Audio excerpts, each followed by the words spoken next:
Hello everyone. Is it working? 1, 2, 3, 4, 1, 2, 3, 4. I think it's working. Yeah. All right. Hold on, let me just pause my preview video. Okay. Yeah, sorry, a bit late, but it's all good. All right, so yeah, back again for more reviews. Let's see what I have. So first of all, I have Patrick. So Patrick Harman with a 30 € donation. Thank you so much, Patrick, by the way. Really excited to check it out. Let's see. Downloading. Let's go.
Okay, cool. Awesome.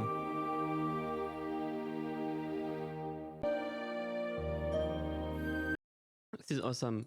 It sounds really good. There's a few things you could do. So first of all, the noise is a bit much, but I don't know if there is much you can do about that, but you could potentially boost less 10 to 20k, few dB less, just to try to noise control a bit more. It gets a bit audible in the sections where it's less busy.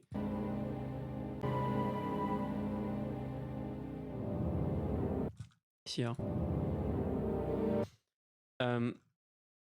Other than that, the cello and the basses could be panned a bit more to the right, because this track has a lot of stuff on the left. The horns all the time, the violins.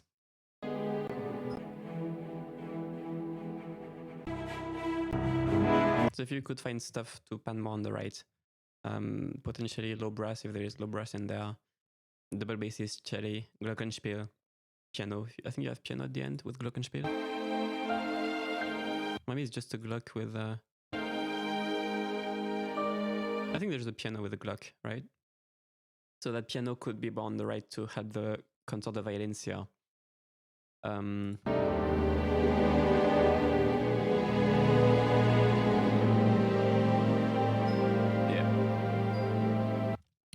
The horns are a bit on the left. The thing is, there is just so much horn content in this track. Maybe you want to go a bit lighter on the left, like 5%.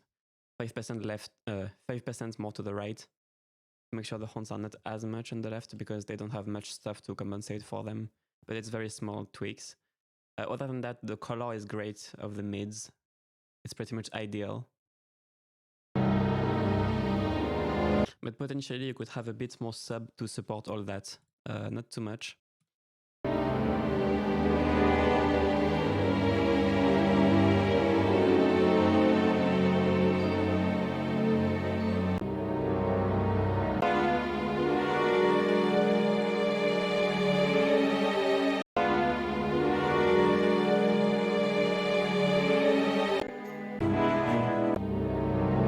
For example, these moments like that. The moments where it's a bit more bassy and you have potential to have more sub.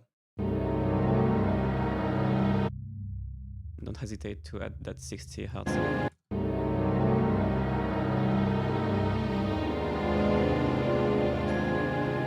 But I like the fact that there is a lot of low mids because that's the style of the track. It has to be heavy and kind of scary.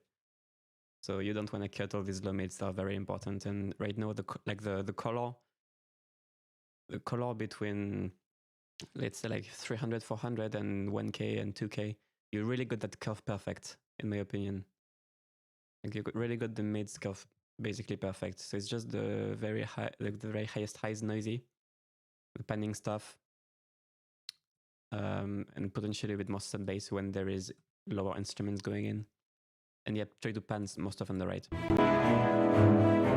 Or something else I noticed, the last thing, was it gets a bit airy on the strings around here, I think.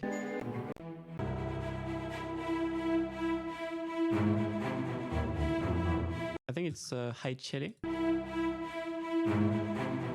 Dun, dun, dun. First of all, they're a bit more two-centered, but also a bit airy maybe, like maybe a bit extreme on the air, not too much. Yeah, so you can fine-tune these ones. Other than that, I mean,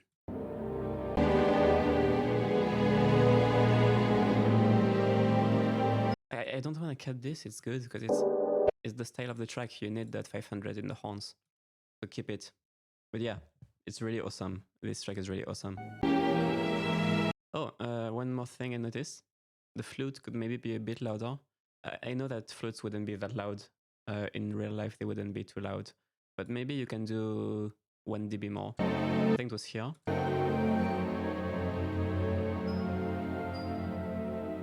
Yeah, maybe you can do 1 dB more on the flute. In maybe not just this place, but this place for sure. But it helps hear the line a bit more. It's a bit less lost in the cluster.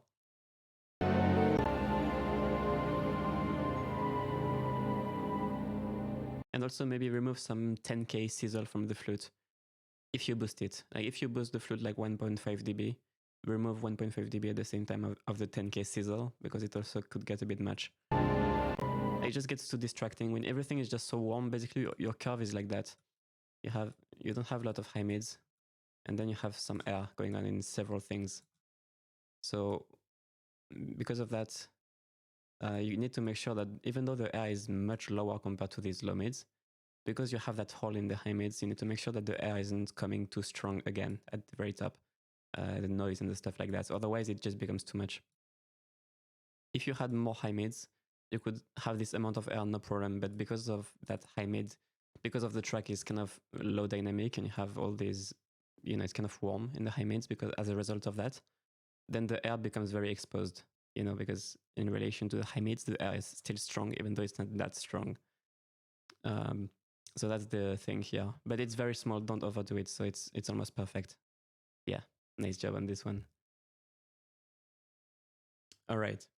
Yeah, this is a great start, honestly. Okay, second track, we got Kinzen. Let me download.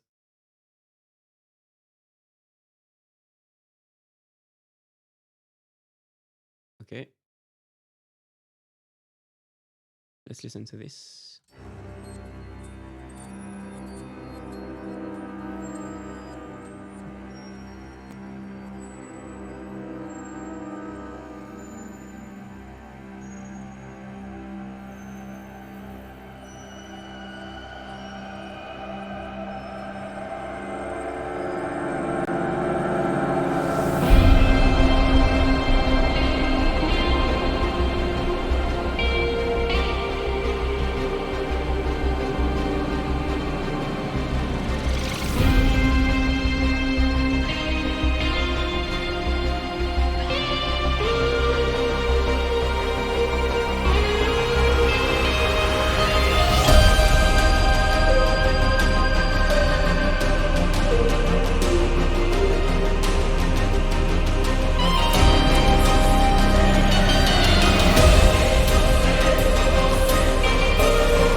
Okay, so yeah, that probably was really loud compared to my voice. Sorry about that. I need to make sure I turn it down.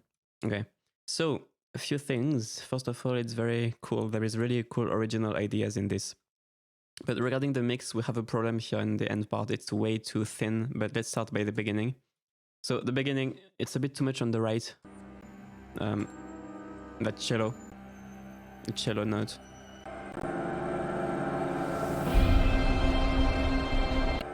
And that whoosh, reverby kind of whoosh razor. A bit too loud. The way it overlaps with the guitar here is a bit too much. So turn down that whoosh.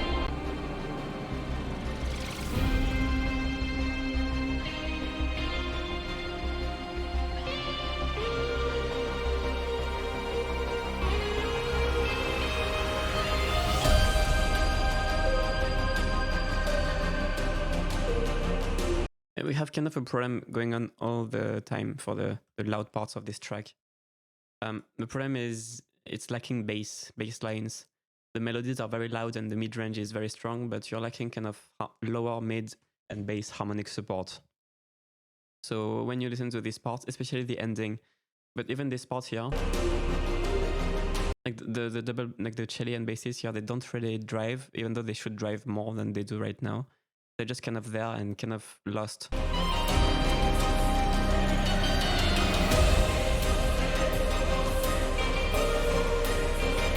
Like you hear the guitar, you hear the violins, but everything that's kind of a bass line is lost. And to have a track sound well produced and like really thick and well balanced, you need to have that contrast between melodic elements and lower harmony elements, which would usually sit under the melody because the melody is almost always higher than the support harmony, let's say. And then you have the bass line contrasting even more with the melody. And if you don't have that balance right, it feels like it's all lead and you don't have that thickness and that bigness and that support for the melody. So here is a prime example.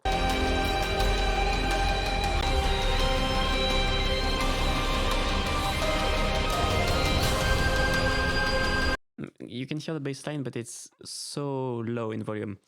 Also, there is a bit too much reverb in different elements. The guitar too. Like I know that you want a wet guitar here, and I like the idea of having a wet guitar, but I think it's a bit too much. I think you need to back off a few percent, maybe 20. It's still very wet, but a bit more clear, and potentially other elements as well, because it feels a bit blurry as a result. So yeah, louder bass elements, louder percussion also. Any kind of driving percussion just feels very light. Like it's almost like it's just sticks. So try to make sure you have, maybe you don't even have it in the composition, so you have to check, do you have a big enough heavy percussion? Because it's a bit odd to have a driving rhythm in a big section like that, and it's just kind of sticks. So you want to have the sticks, but you want to have the lower stuff as well, and make sure it's audible and feels heavier. And then here there were a few things. So on this synth bass, I don't like to leave a synth bass mono like that, and I mean dry like that, especially if you have a track that's very wet around it. So what you can do is, let me grab my patcher.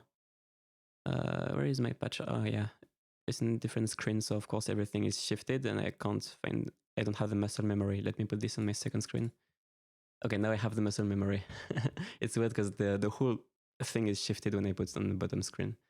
Patcher, I found it. Okay. And yeah, so what you can do is put a room reverb. So I use this preset all the time that I made. And the idea is just to put a room to make the bass feel like it's part of a space and not just directly dry. So check it out.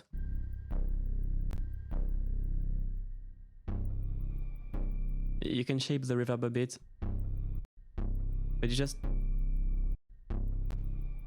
of course you would want to fine tune, but it just makes it live in a bit of a more realistic space. It just makes it a bit more alive compared to just completely dry. So that's what you could do. Also, there is a very high tick-tick sound that's a bit too loud. It's almost perfect, but the thing is with good systems and people who can hear 10 to 20k a lot, it's very, very, tick-tick is very strong, like the very high end. It gets a bit distracting. So what you can do is take that that tick-tick sound and put a limiter on it. Let's say 2 or 3 dB, just to kind of flatten the peaks a bit, so it's less of a transient kind of tick-tick sound. What else? Yeah, here the dark synth gets a bit resonant here. It gets a bit too much, so you can cut that a bit. And yeah, in the end part,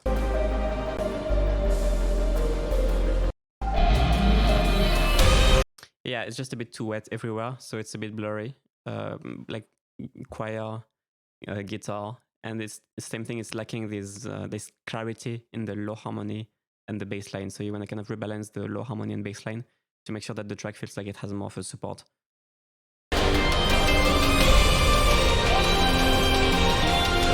Because right now, like the high melody elements are really dominating too much.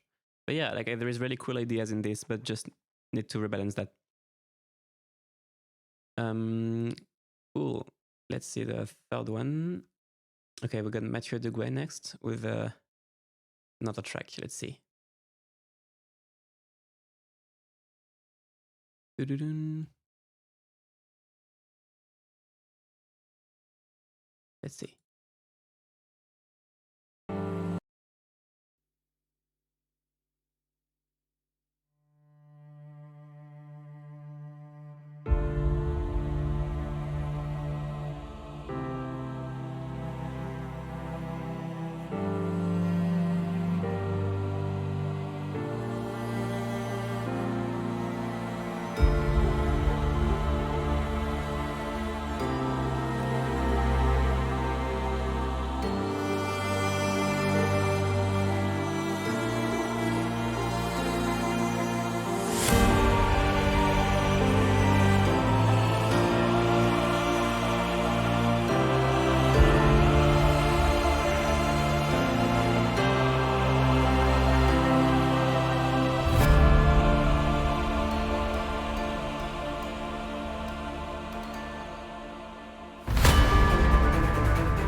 Oh, I like that suspended chord. Sorry, I just really like that suspended chord here.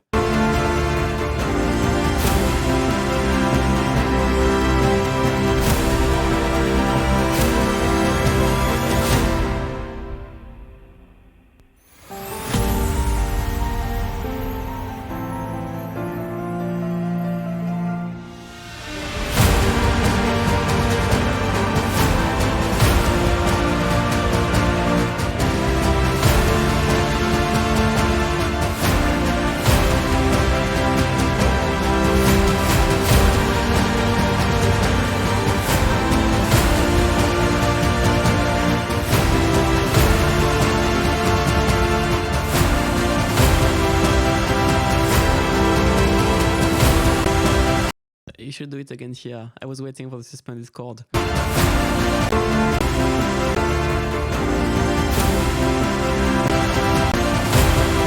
It's lacking a dissonance. Add the dissonance here. That's nice.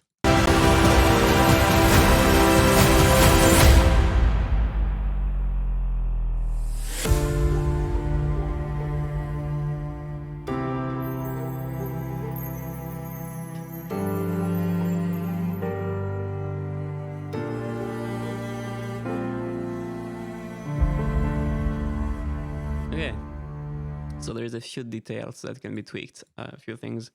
Let's start with the beginning. So I think that there's something I'm starting to do lately, and it's really working, and I think it should be done more often.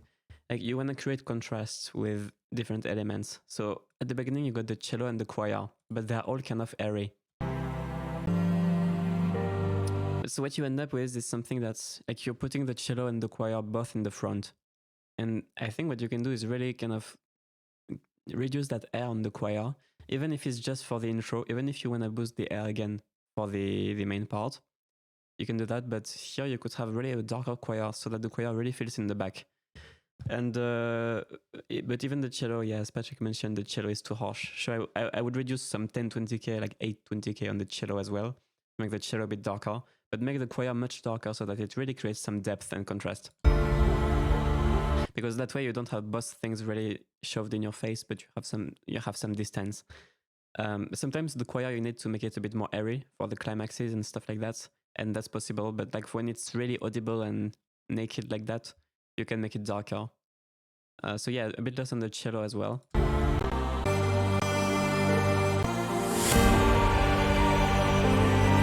Yeah, so anyone who wants to submit a track, you have to go in the description. There's a link.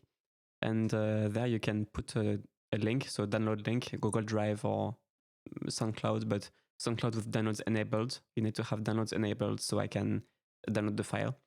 And with a €3 donation or plus, you can send the donation and I will receive the link. And then I will review your track. So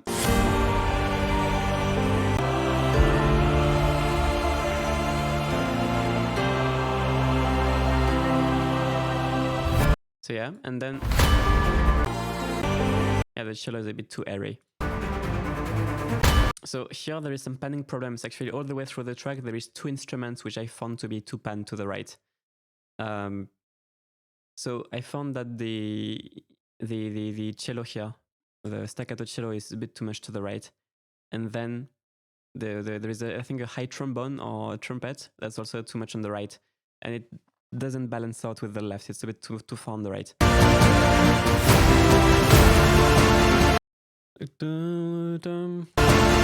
It's also too much on the right.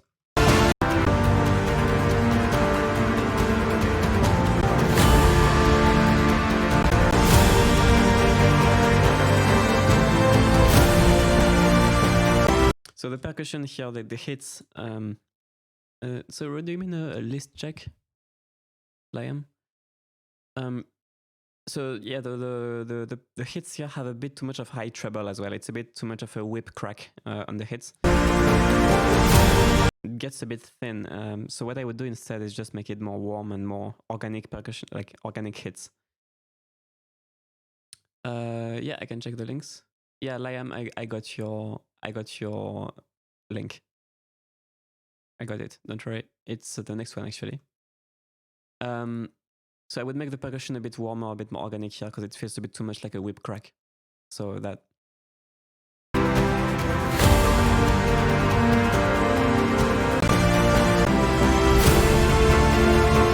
And I would say there is a bit of a muddiness in the mids as well. I think it's the horns. The horn chords are a little bit muddy there.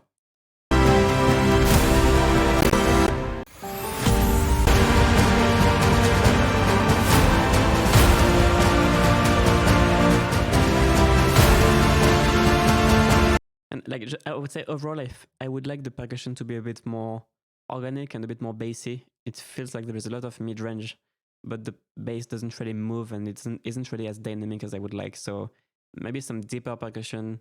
It might be a sample issue because it also, like if you have all this high-end kind of crackiness in the percussion all the time, but you don't have the big low ballsy low end to kind of accompany it, then it feels a bit small. I feel like you're lacking a bit of that ballsy low end. It's better on the final part. It's a bit worse here. Like the low end doesn't really move. It's a bit flat, you know, like you have the flat mid-range with the chords, but you don't have that kind of move, like that low end that should move the track a bit in terms of dynamics.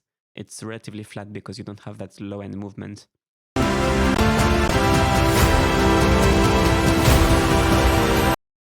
Yeah, and I think at the end, yeah, you could put a room on that donor here to make it blend in a space more and not as dry and direct.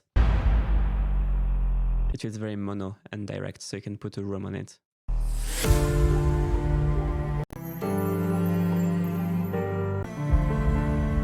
And yeah, the panning on the elements I mentioned, so that it's not too far on the right. Yeah, but other than that, it's really cool. I really love that. Oh yeah, I love the suspended chords here. You can put it at the end also, I think. But I mean, then it would be 2 times the same thing. So maybe you don't have to put it there, but you could put it at the end. I don't know, but it's cool either way. So yeah, awesome. Let's see. So the next track is by Liam Peacock.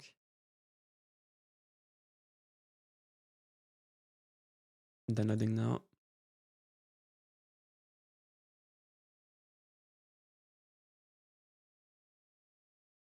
Let's see.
Okay, so there's a few things to talk about here.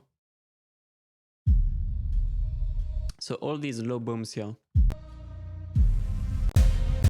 especially the kicks here, are a bit too loud and punchy. Like, I like the punch, but it's a bit too loud, so I think you could reduce all of them. It just gets a bit too boomy compared to the, you know, compared to the stuff that's around them. So you could lower all of that. So then instantly when I heard that first sound here, it sounded too scoped. Like, it sounded like you removed too much mids. You cut too much mids in it. So, you know, you cut here. You can even see the EQ curve in the EQ. So I would add back a bit of these mids just because there's really nothing else kind of adding mids. So it feels a bit too scoped here.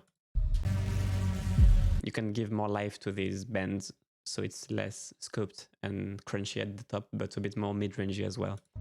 And then let's see what's next. Yeah, so there is a bit of a weird thing with the orchestra going on. I feel like it's very stereo enhanced, like you put a lot of stereo enhancer on the strings especially, and at the same time lots of reverb, so it feels very distant, and like the stereo field is not accurate. It feels very wide. And it doesn't feel natural because of that. So especially here, the strings, it feels like they're very much out of phase. Also two pan on the right, and there is so two pan on the right. There is too much stereo enhancer, which makes them feel out of phase, and also I think too much reverb. So you need to I think you really need to process them less. Just try to stick to normal EQ, a bit of reverb, and don't put any stereo enhancers, or don't make them out of phase. Because right now the strings on the right feel very odd, you know, like they're not part of a room. They feel like they're very, you know, in different space.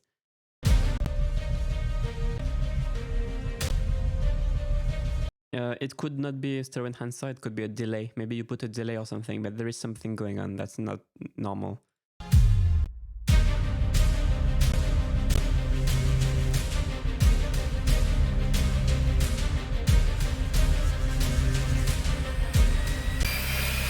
The riser here is a bit too loud, so I would turn down that riser. It's just a bit over the top. I had to turn my volume down when it came, so if you have to turn your volume down, it means it's not comfortable for listening. So you need to turn it down, I think like 6 dB, maybe 5-6 dB or something. It can be loud, but not that loud.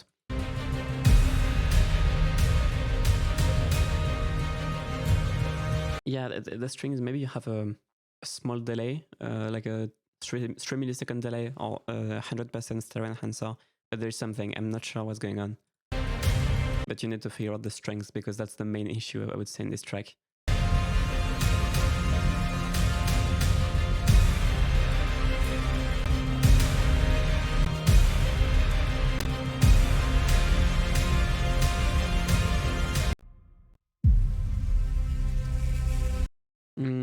So your air all the groups join with bus.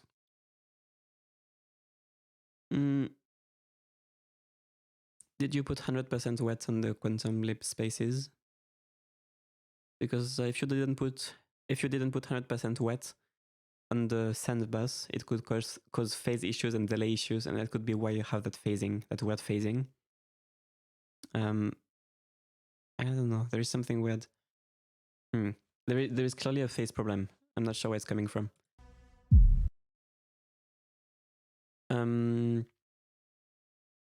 Oh, you sent the wrong file? Just email me the correct file. Let me send you my email.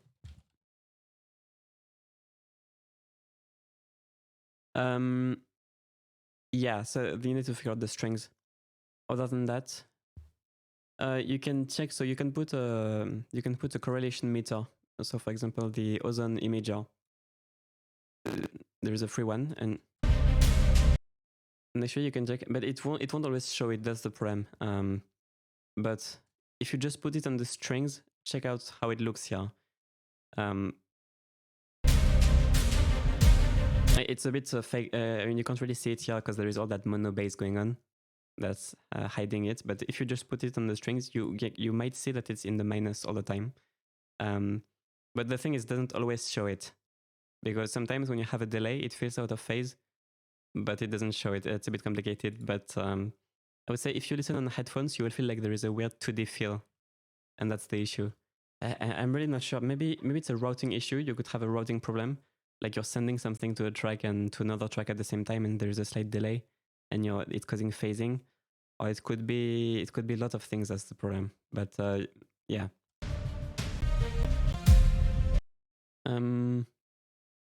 Yeah. Let's see what's next. So we got Sylvain Lemaire with a track.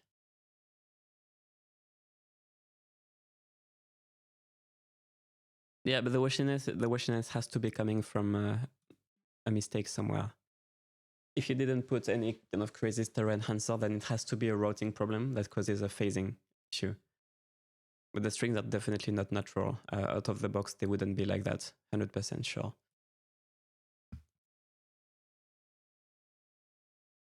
Okay, let's see.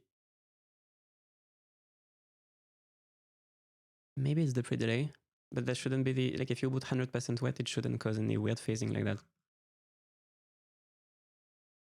Okay, Daniel. Sounds good. I will check out your track and I check all the tracks in chronological order. I mean, in time order, I mean. Don't worry, guys. I will listen to all of them. Okay, so we got Canon in D by Sylvain Lemaire. Let's see.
Cool.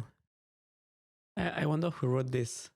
I think it's Pachelbel. I'm just kidding. I know it's Pachelbel. Yeah, cool mock-up of that piece.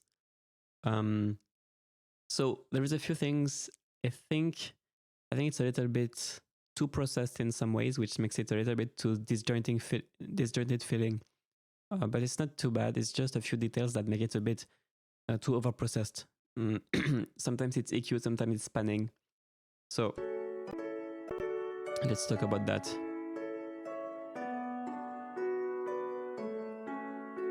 So here it's a bit too resonant. Like that's 300 Hertz. Just like a couple of dB, you can adjust that.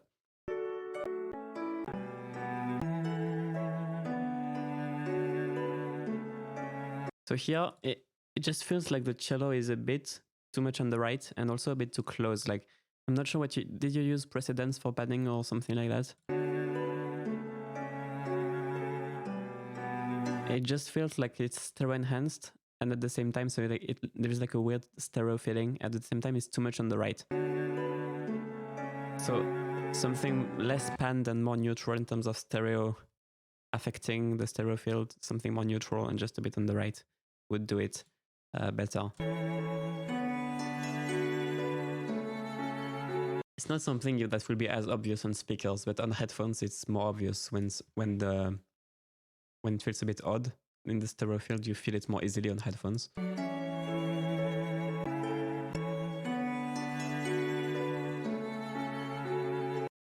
Kind of the same for the violin.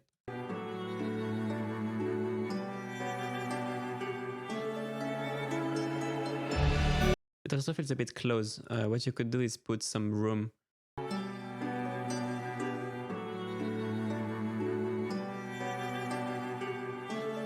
Like you can put a room reverb and try to put it a bit more in the back. There's just a feeling of proximity that doesn't blend too much with the rest.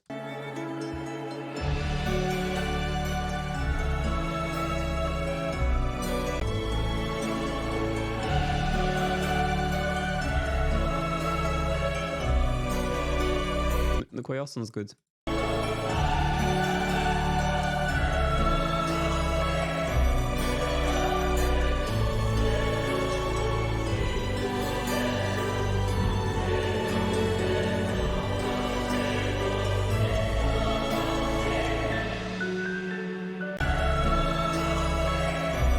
Could be nice to feel the bass bump a bit more on the attacks here. Bong, you know, it's a little bit, you could have a bit more of a organic feel by feeling this bass a bit more.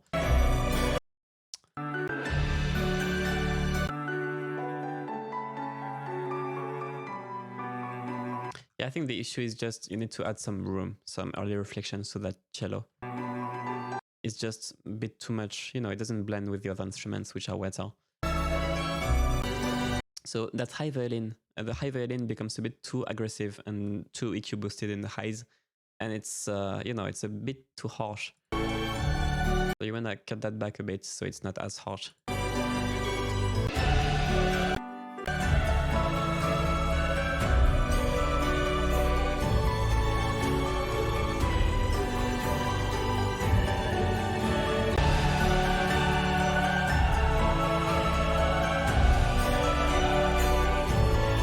And overall, I would say in the final part, but also the previous loud part, is just kind of, it could feel more balanced. So I think it's partly arrangement. It's not just mixing, but it could feel more balanced between the high stuff and the low stuff.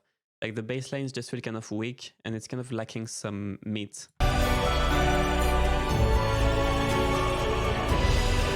You have all the choir and stuff sitting there. You have some sub bass, but it's lacking some low mids.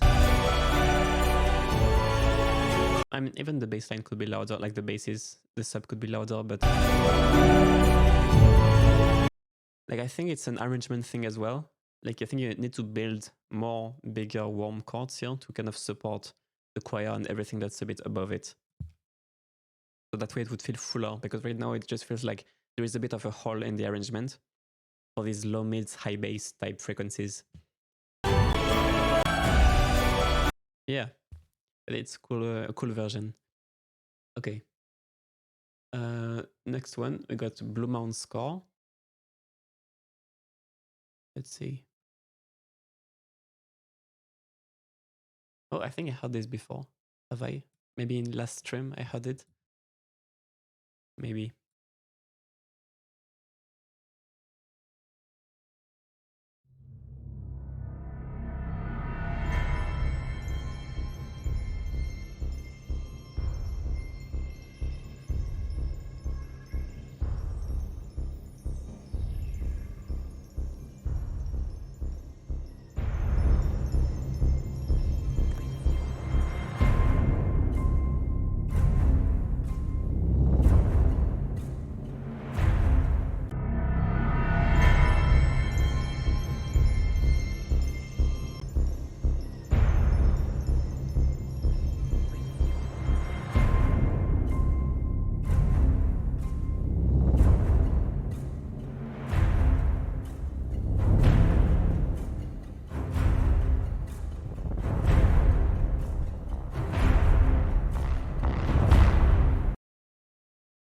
Yeah, so up until that you can boost the low strings a bit more, not for the bass, but for the mids and highs, you know, all the woodiness of the low strings.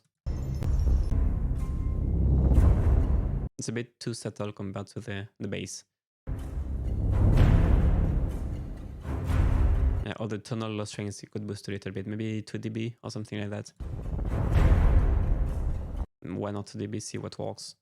Not too much, but a bit. And also the col legno. I believe it's col legno.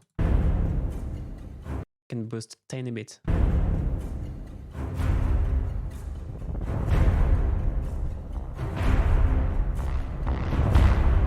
Just so it's a little bit more strong in the mids.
Sounds really good.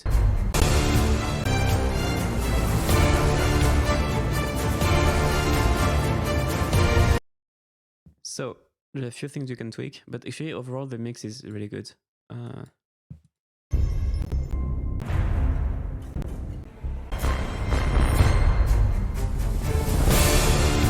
The crash here is a bit too much.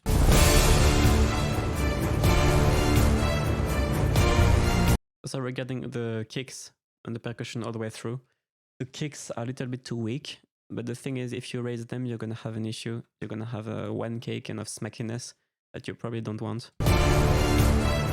Like, you can hear it sometimes. Here on the second one you can hear.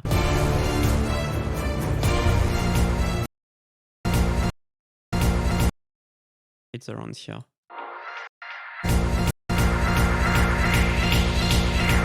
So you're probably gonna want to cut the smackiness elements, but raise the kicks so they kind of move the bass a bit more. But if you don't cut the smackiness, you're gonna have that. It's not gonna sound organic. It's gonna sound weird. So you're gonna have to cut that and raise in volume. It's like maybe around 3K. Yeah, around 2K or something.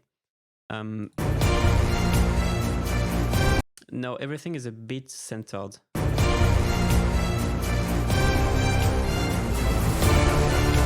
Like you could put the violins a bit on the left, but the brass is kind of merged in the center. You could go ahead and pan 10% left, right, the stuff just to spread everything more.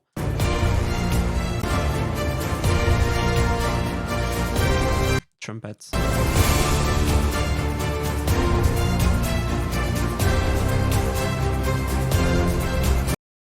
Yeah, even the violins, everything is just a little bit too conservative panning wise. If you want to know the limit of how much you should pan, just listen to How to Train Your Dragon OST. Any kind of 1, 2, 3. Any kind of How to Train Your Dragon OST, because it's always very panned. That's kind of the limit of what you can do with orchestra, in my opinion, because after that it just sounds isolated and doesn't sound like a room anymore.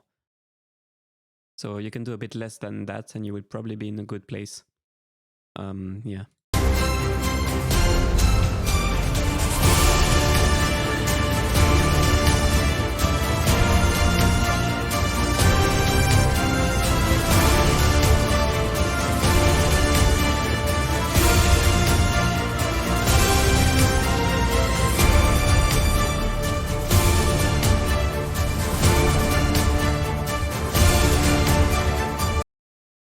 So also it would be nice to have a bit more clarity in the basses and cello. and a bit less mids in the violins. It's not like the violins have a little bit too much, not too much, but a little bit too much of 500 or so. So if you cut just a few dB there on the violins, make the bass and cello. Because here the bass line gets a bit confused. Like you can hear, make sure that also all the bass instruments are playing the same note. I'm potentially hearing some conflicts, like there is several bass instruments playing different notes, because it sounds a little bit cluttered in the bass line.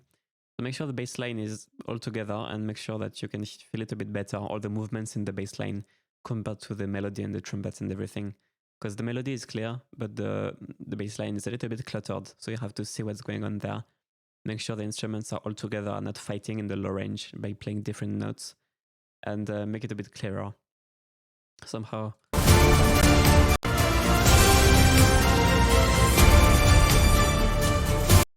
Yeah. It sounds very cool, especially the intro. This part is cool too, but the intro is really, really cool, I think. Okay. And then we got Ryan. We got Ryan with a track. It's a horror tension trailer. Nice. I like some horror music.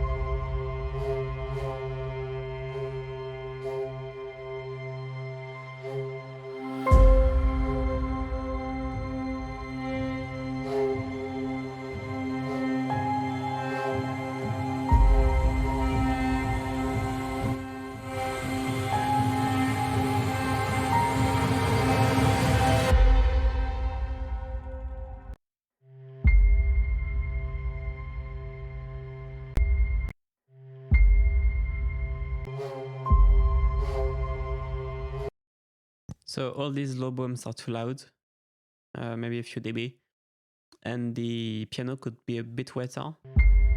It's a little bit dry and close. You could make it more trailerish by having a more wetter piano, but quieter low booms for sure. These low booms are too much. Maybe like 3 dB too loud. It gets better here because there is more mids to compensate, but these two first are really too loud. Here it's about right.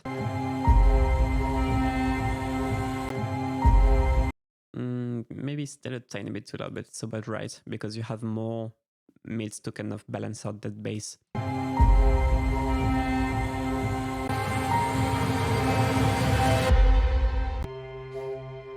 And the rest sounds good.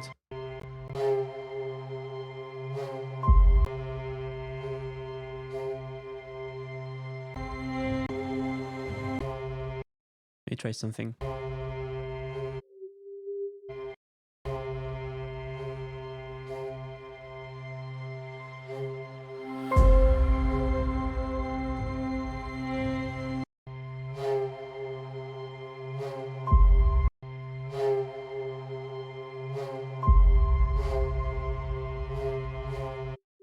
You can get that harmonic at 400, maybe 2 dB. It gets a little bit much.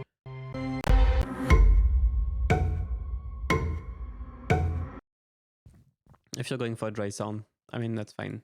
I personally would have the piano a bit wetter. Because you have that, you're kind of building a sound space because you know you have that flute that's really, really wet. So you're kind of building a sense of, usually you want to build a sense of distance and depth for these kind of atmospheric intros. And it would kind of it could kind of be more coherent with the flute to have the piano a bit more far away. But if you're going for a dry sound, I mean, you're going for a dry sound. Okay, let's see the build up.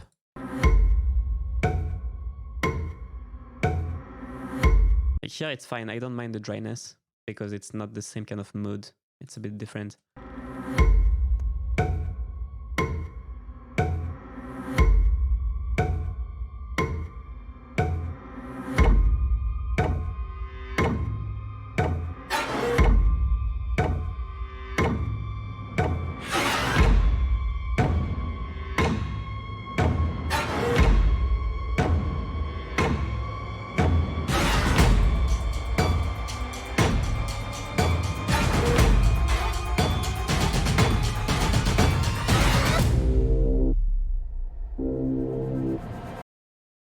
Yeah, this sounds pretty much perfect.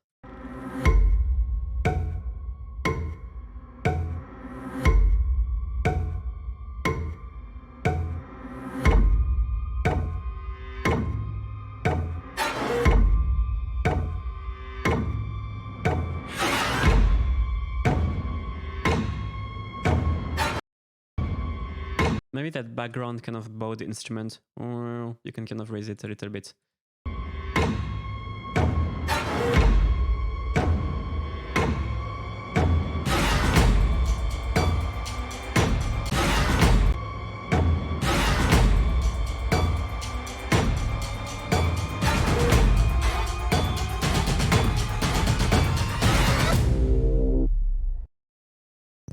Yeah, this part sounds really, really good. Oh, maybe that snare, I don't know. You know, I know it's dry, but maybe you could contrast by having that snare here a bit more wet at the end. Like just a bit more, some plate reverb, so it's like a bit brighter, like a bit like, you know. You put some plate reverb in the snare, it could be nice to kind of contrast with everything else. That synth here, it's a bit too dry for me. Like when it stops, it just stops right away. I would try to put some room just to get a bit of a space and like a 500 millisecond tail, you know, just so that it's like a ambient space around the synth here. So it doesn't stop as abruptly and you get that 700 millisecond tail or something. So just a room you can try. So yeah, I think it would sound better.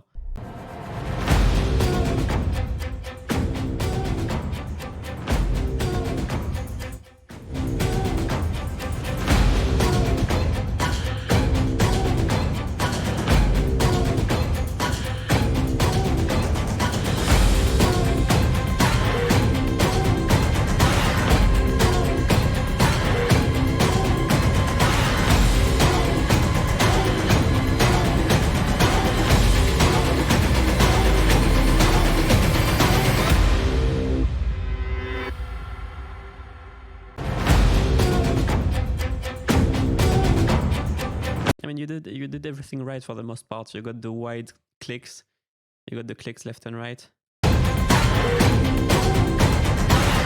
The drums are powerful. You didn't EQ out too much good stuff.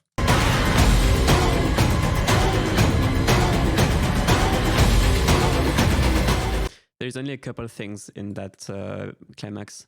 I feel like it could be punchier, especially on every bar. Every bar, you know, it's a little bit, you know.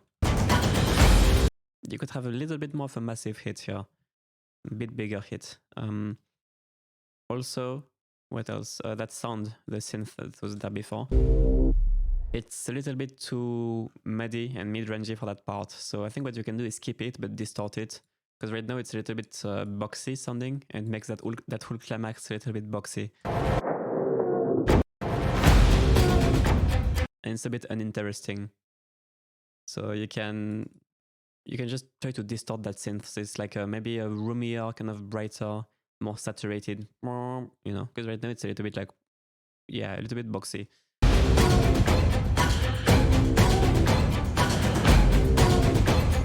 Yeah, all these hits here.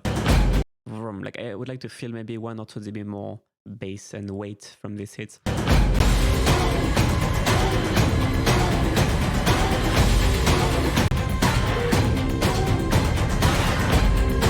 And maybe I would add a tiny bit of plate reverb on the high percussion. So really not reverb for the bass or the mids, but like maybe let's say you filter the reverb at like 500. So you only keep some splashiness of plate reverb, which could be nice on the higher hits to make everything a little bit more bigger. It would help contrast with all the dry stuff. Like when towards the end of the track. Like all these brighter percussion hits. Like, if you could have a bit more plate tail to this, it could be very nice. No, I think you can just no, don't use multi-band expansion. Just raise these hits on the bars, the important ones. Make them a little bit bigger so that they feel like they move the track and the bass a bit more. And also don't forget to automate them a bit more towards the end so that they don't get crushed by the final things.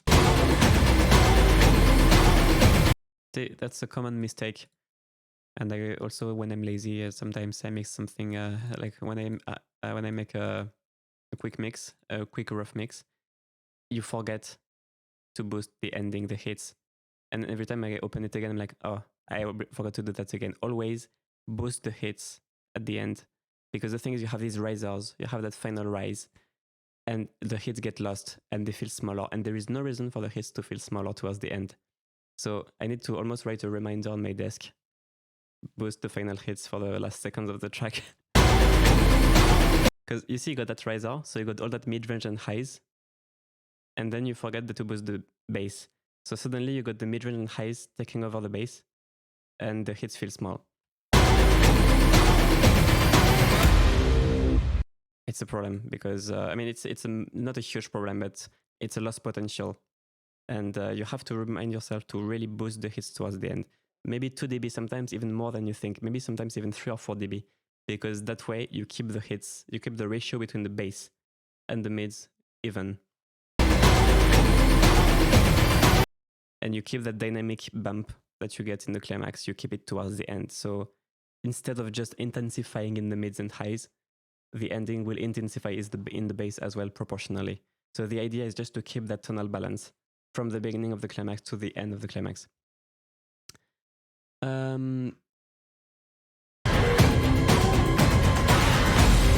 Yeah, but other than that, it sounds amazing. This I really like the way you mixed, especially the build-up. There's not much bad to say. Like it's, you know, everything is punchy, defined, tight. Very nice. Impressive.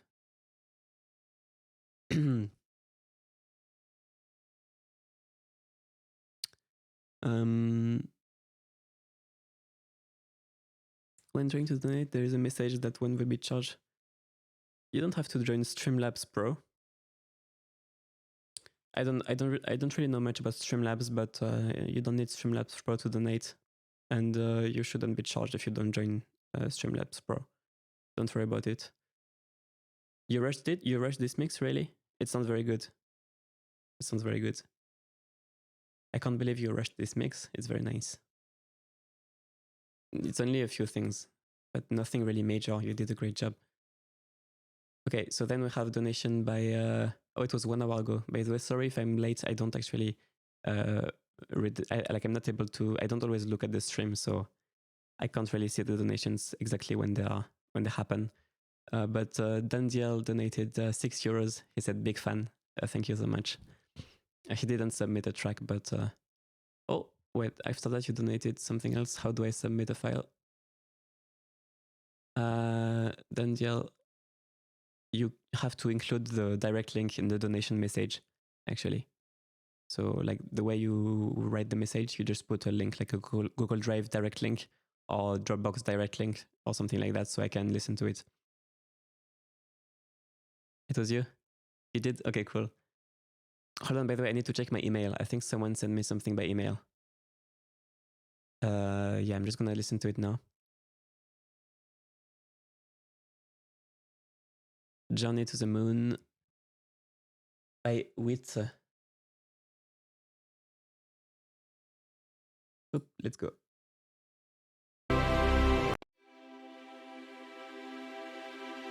Okay. Good.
collaborating is really interesting.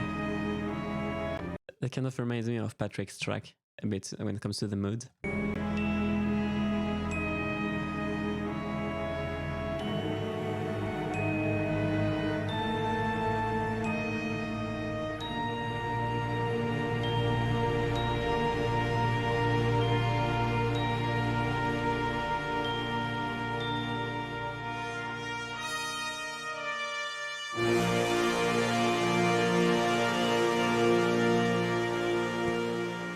So there's a few EQ things we can do, but it sounds nice.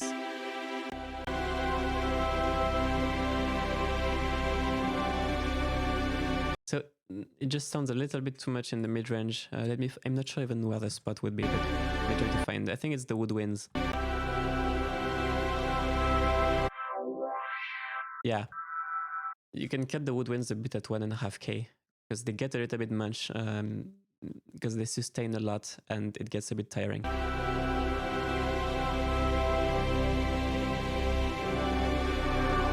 If you can just reduce these woodwinds here a bit so that the track feels a bit more balanced, it would be nice. It would be a bit more easy on the ears and less tiring. Even if you need to boost the woodwinds overall to compensate for that, it's fine. But I think there is a bit too much of that honky frequency overall at the beginning here.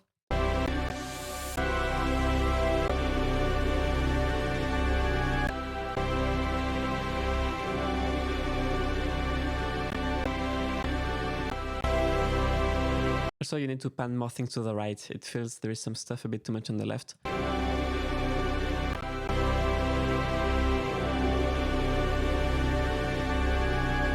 If you got cello in there, the violins feel a bit too much on the left compared to what's on the right. So rebalance that a bit. The chimes are too loud.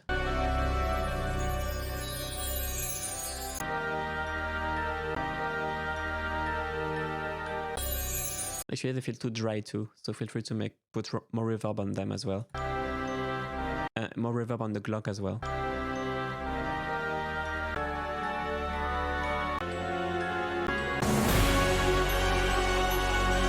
So here there is a bit of a muddiness in that main part. I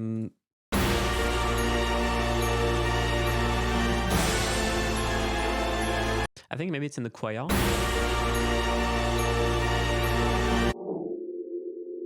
This frequency. Check what's doing this frequency.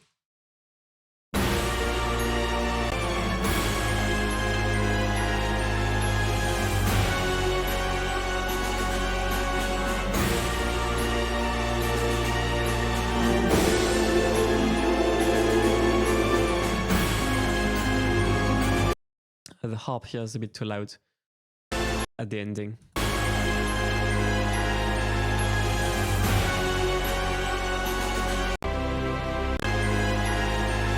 That high violin, the high violin could be a bit more on the left here. Just a tiny bit more. I think it's the low end from the choir that's doing that. Yeah.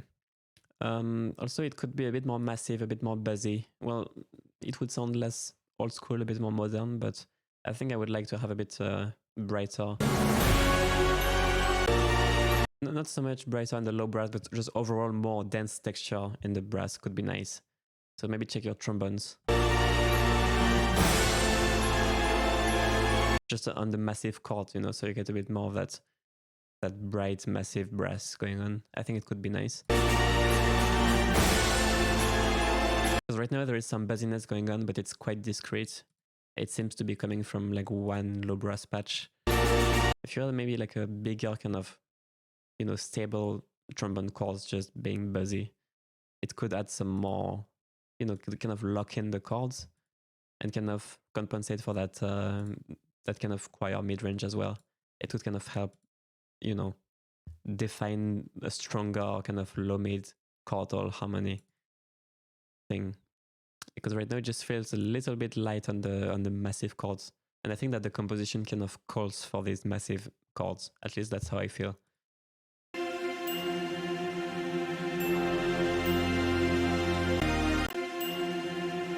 So here there is some I think it's the violin tremolos here. Resonating here too much.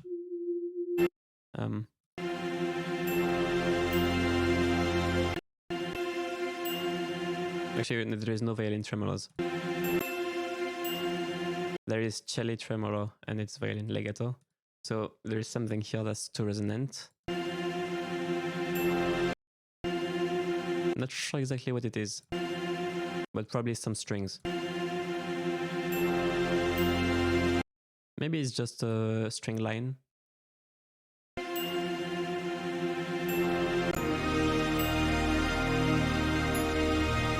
Maybe the violas. Yeah, you just said it. Yeah, violas. Yeah, probably the violas, I would say. Actually, you're right. And the glockenspiel is a bit too loud, a bit too dry again. Oh, yeah, that's too loud. And too dry as well. It's always, actually, you're right, it's always the violas that are more resonant in the 400, 300, always. The violins also sometimes, but less than the violas. The violas, it's always more. So it's probably the violas. And here, the final chord here, it's a bit too muddy on the brass. 350. Makes it a bit honky, cheap feeling. You can cut a few dB of that.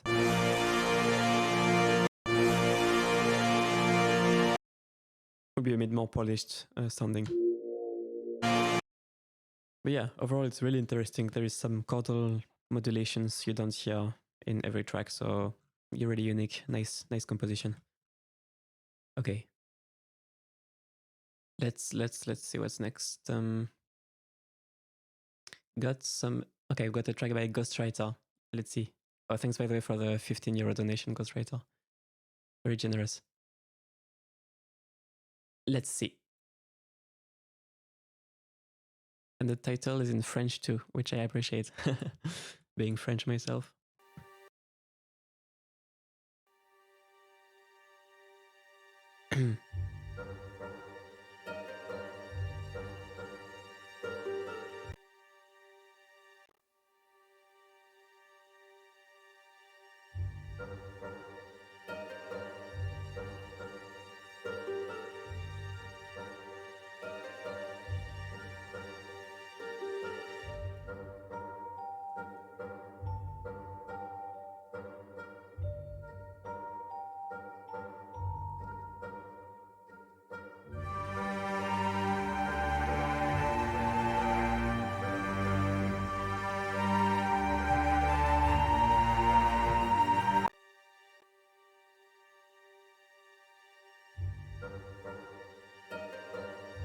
I think the harp is a bit too much on the left.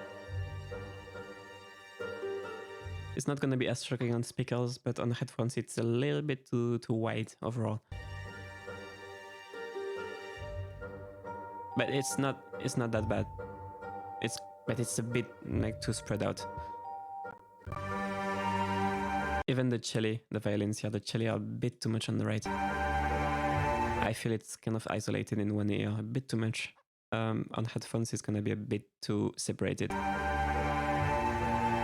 So regarding the panning, I probably tend to spread things a bit too much.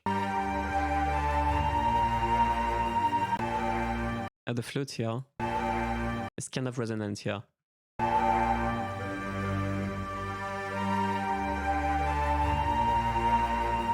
So you probably want to cut it a bit, but also reduce in volume overall. The flute is probably a bit too loud overall in volume. But also it's too resonant at the same time, so you want to cut as well.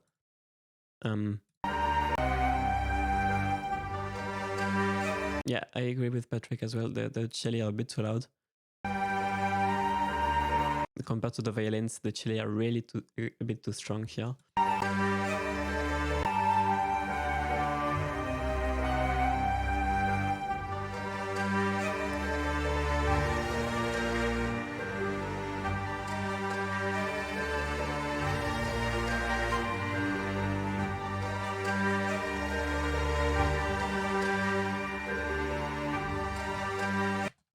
And I would like to hear the double basses more, so less cello and a bit more double basses. Yeah, here you can feel the violin is two-panned.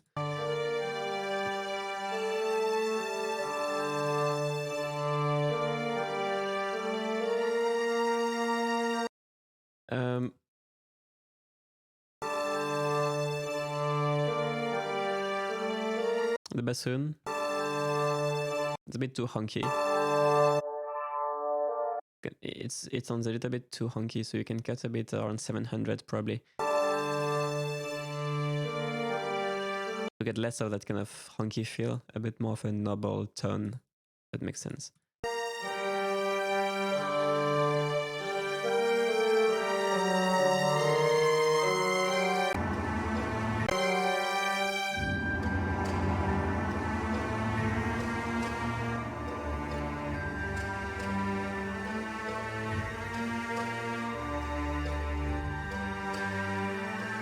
Chili is still a little bit too loud.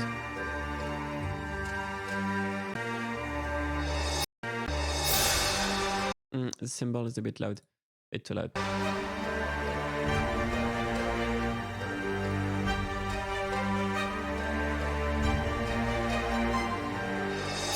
Was it a bassoon? Maybe I'm wrong. I think it was a high bassoon, Patrick. Was it a high bassoon? I'm not 100% confident it was. But I'm pretty sure it was. I'm 80% sure it was.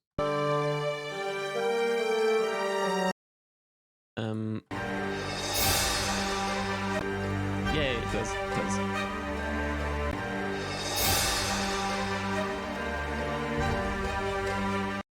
Yeah, again, a bit too much padding on everything.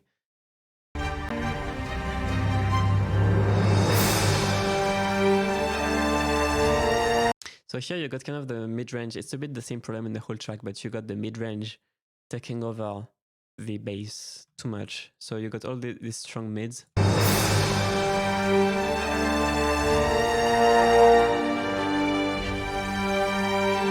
And the bass line feels a bit too shy. So it's a balance thing, I think, of volumes mainly. With other problems, for example, you got too much unison going on, I think, between the bassoon and the violin.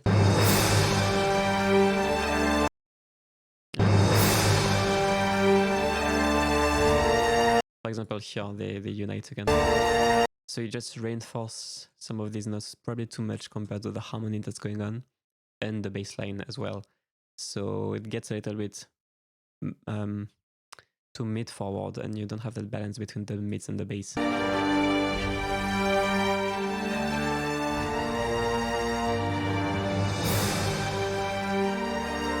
It just feels sometimes like there is too much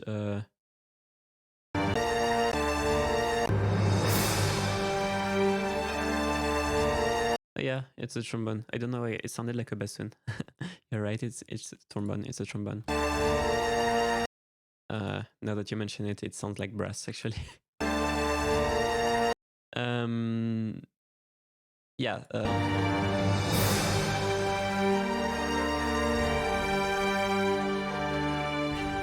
Yeah, I think there is an orchestration thing going on here. Like there is too much unison in these melody lines, and you don't have this contrary motion going on with the bass line and the lower harmony.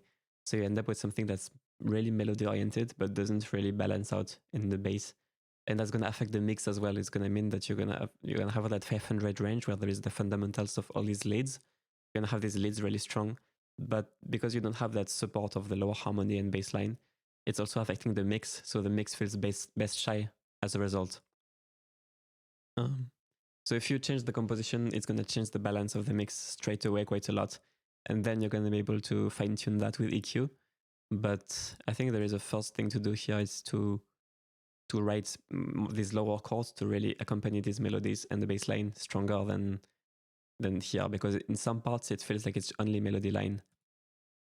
Yeah, as Patrick said, just that, yeah. Yeah.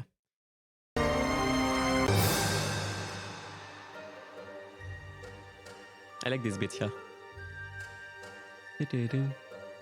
This is nice. Could feel the double bass a bit more. And double bass is a bit shy. Yeah. It's cool. Yeah. Hakan, if you want to send the track, you just have to donate at least €3 and include the direct link, upload the track somewhere, and you have to upload it on a different platform. You have to upload it on Google Drive or something like that. And then you can put your link in the message as you donate.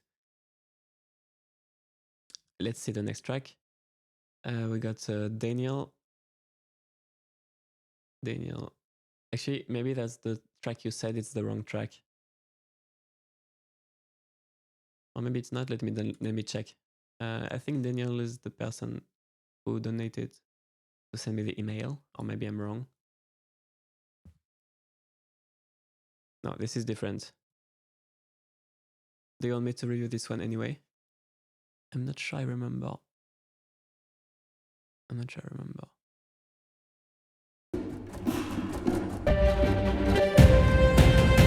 Oh, Daniel, okay, it's a different person. Sorry. I wasn't sure because someone sent a link they didn't want me to listen to, I think, or something. Okay, Daniel. I got it. I got you.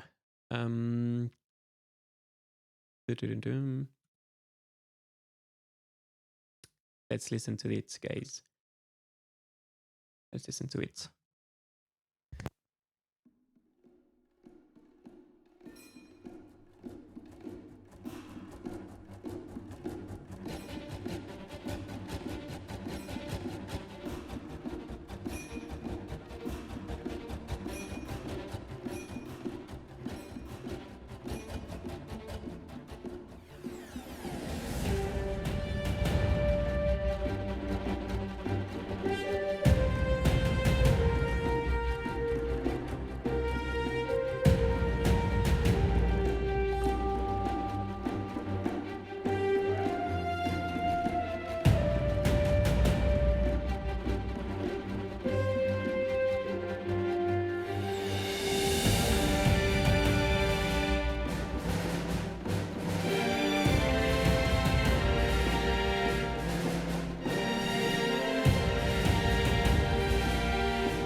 So I don't know if it was on purpose, but actually it's mono.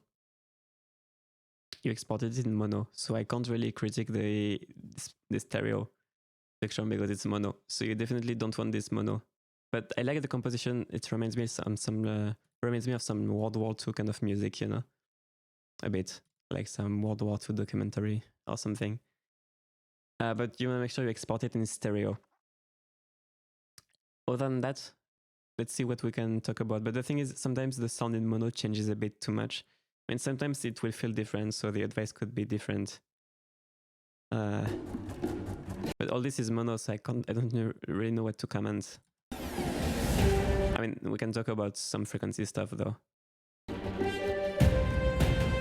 Blue Mounds. I think it was an accident. He probably clicked mono instead of stereo. In different DAWs, you have to select.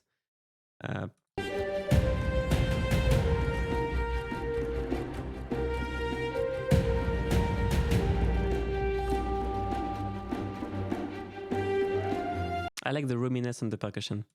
Yeah, it's an accident. If you want to send another one, just email me, joeldoyemixing@gmail.com. Just email me the correct one.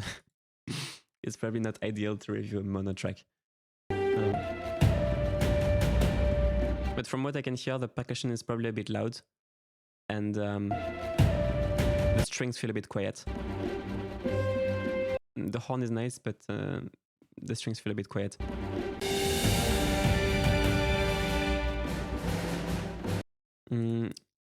The snares are a little bit...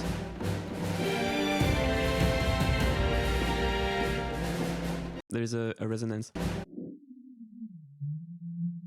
That's a bit out of tune with the rest of the track, so the snares you probably want to cut there. don't get this as much. Yeah, I'm gonna put it on hold and let's listen to it later when you send me the... Because right now it's gonna be too different.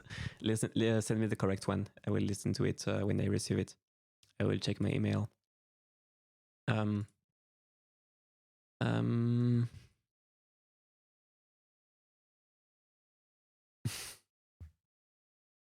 Okay. Then we got Witzer with another track.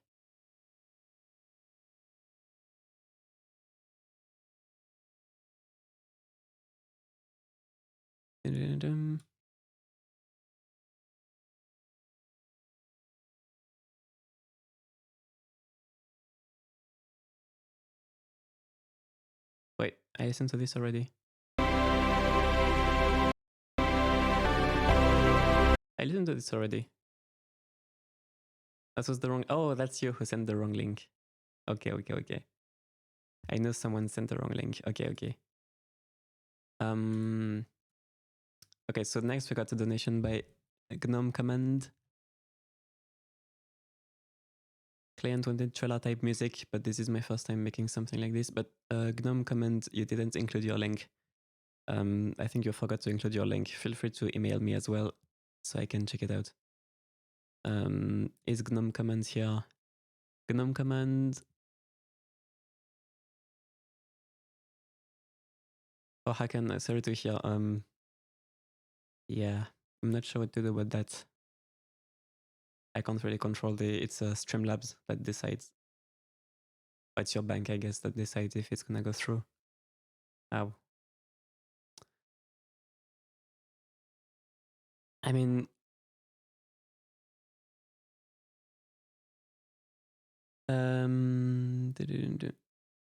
you know what? Let's do it at the end. I feel bad. I mean, other people have to pay €3, but if your bank failed, let's do it at the end so you can email me, and I will check it out at the end. You know, I feel bad, so let's do it at the end.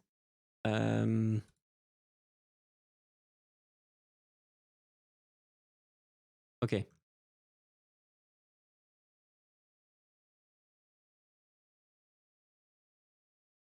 Hold on, there is a new website I'm trying to download.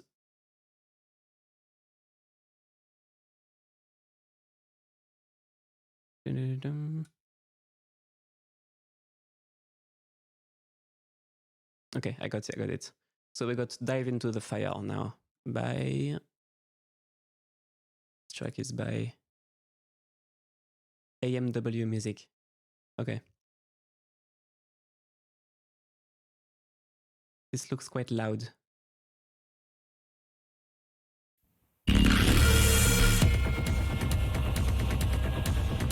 It is quite loud.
I just wasn't expecting it at all. It's really surprised me. But it's cool. I like EDM. I like me some EDM. I think the idea is really cool. Is this Is this a remix of something? Like, where are the vocals? It's really Eurovision-like. That's true, you said it. Is it are the lyrics from another song? Is it a remix or something? Or is it an original? Because it's really catchy, that's for sure. That melody is really, really catchy. Now, there is a few things that really make the mix too weak. First of all, the loudness. I think you're really hurting it with the limiter. And the limiter, the amount of gain reduction you have is really kind of preventing any kind of punch. So you need to let it breathe a lot more. Because right now you got your basses, like your syncopated synth or all the stuff that's filling between the hits. That's way too loud compared to the hits. And the hits really don't punch at all. So, you know, you don't feel the kick because it's that compressed. So the kick is not louder than the synth. So you don't get that punch. You get it a bit more at the end here. But you need way more. It's original. Whoa, well, you got really good idea there. I think the mix is what's really bringing the track down. Otherwise, it could be like a really catchy tune. But you got that mix. That the mix is not helping there. To be completely honest with you, it's not possible. Like it's not. You need to redo it. You can't release it like that. You got a huge issue with the kicks, with the loudness. It makes it so noisy and cluttered. You really have to redo that. Make sure you reference other tracks. Make sure you feel the kick punch going on, and you don't feel like the kick is buried. Also, there is other issues with the stereo field. So whatever synth you got kind of driving, it's way too loud. Sorry, way too wide, and it's not focused.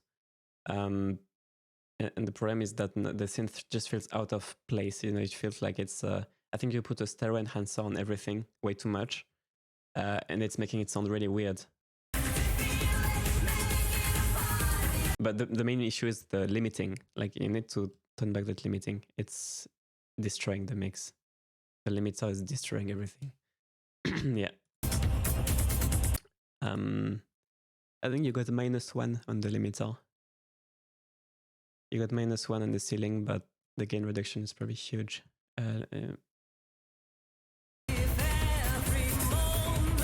It's not even that quiet. It's not even that. I mean, it's not even that loud. Oh wait. Did I say this correctly?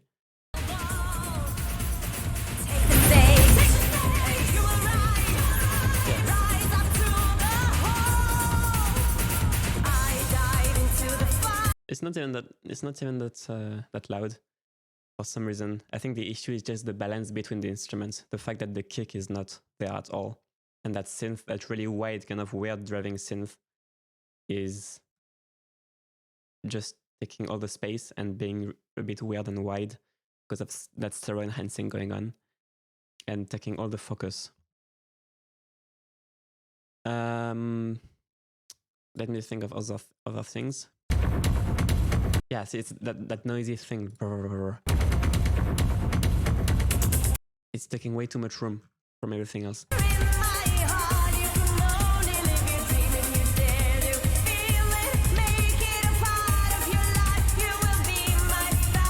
This part is better. This part is better. The issue is really with the driving basses. See if you have also, maybe you have some reverb on these basses, and that could be the issue. Make sure you don't have any kind of reverb that might muddy too much of this synth. Like some room reverbs or something, I'm not exactly sure what's going on, but that driving synth is, yeah.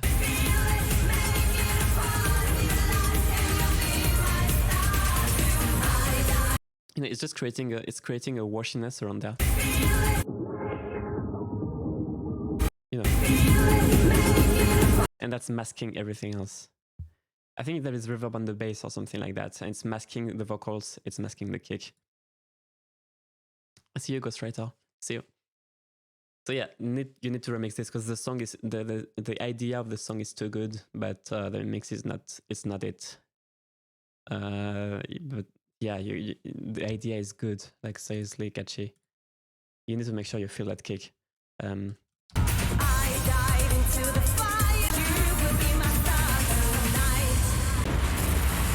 And the stereo enhancer. Yeah, there is a stereo enhancer you need to remove completely. And honestly, like, I can't really say more than that because it's hard to hear what's in the mix because of that synth and that stereo enhancing, and that it's kind of masking everything. So I would like to give you more feedback on this, but I'm not sure exactly what I would hear once the effects are removed.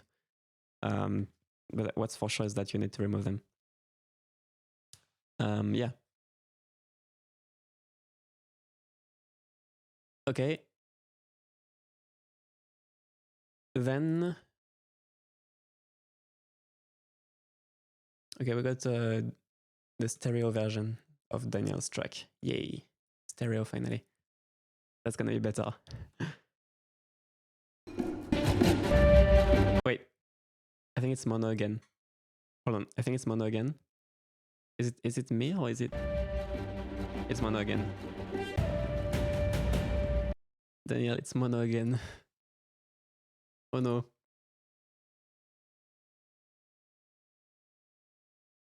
I swear it's mono. I swear it's mono. It's called stereo in the title though, so it's the right file. I'm sure it's the right file.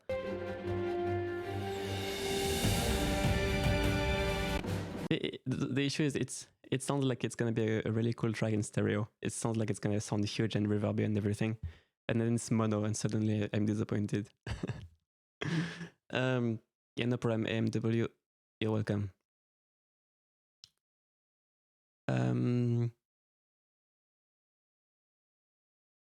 Okay. We will sort this out. Check your export settings. It has to be in the export settings because everything is in mono, included your reverbs. It has to be at the export that this thing is going on.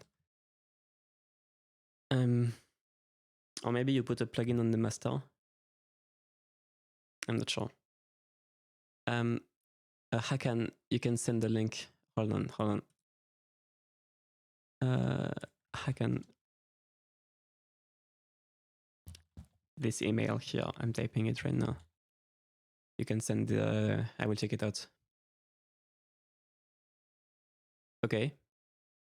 Then we have a track by Isaac with a GNOME command.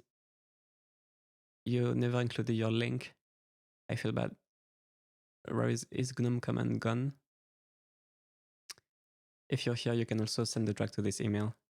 Some people donate and they forget to include the link, and yeah. So then we got Isaac V with 10 euros. Thank you so much. And he said, thanks for what you do. Well, you're welcome. Let's listen to what you did.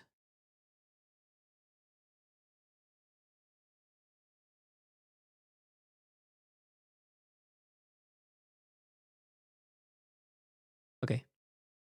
Piano T4.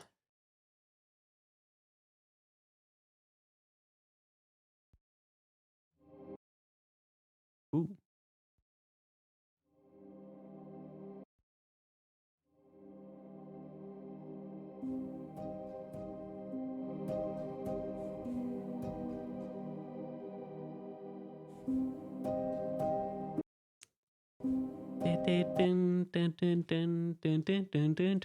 Sorry, I had to do that. It reminded me of the Nutcracker.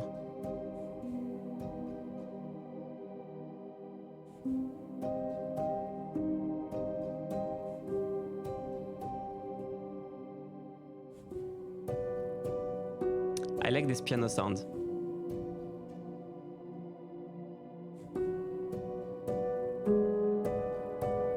What piano is that? What piano library is that? What is this piano library?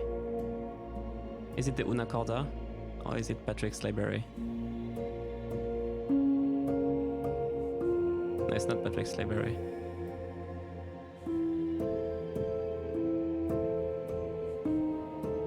Una Corda, yeah.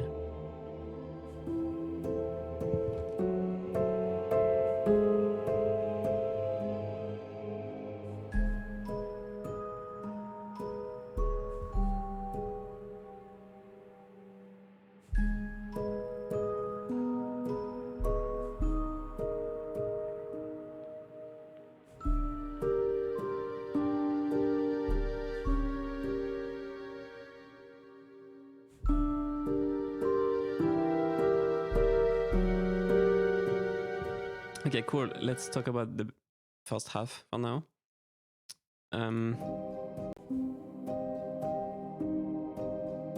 The piano gets a tiny bit too resonant around there, on these higher notes. I think you can cut all these higher notes here, like from 600 and up.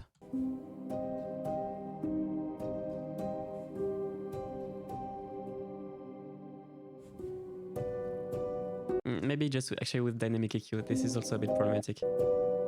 Maybe you could do dynamic EQ just to control that piano. It's like that, you adjust the threshold.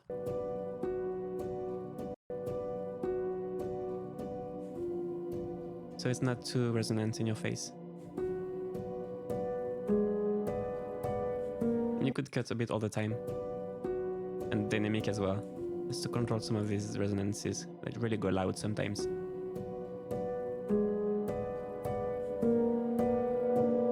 You know, it feels a bit better, right? Suddenly when you have these resonances a bit controlled.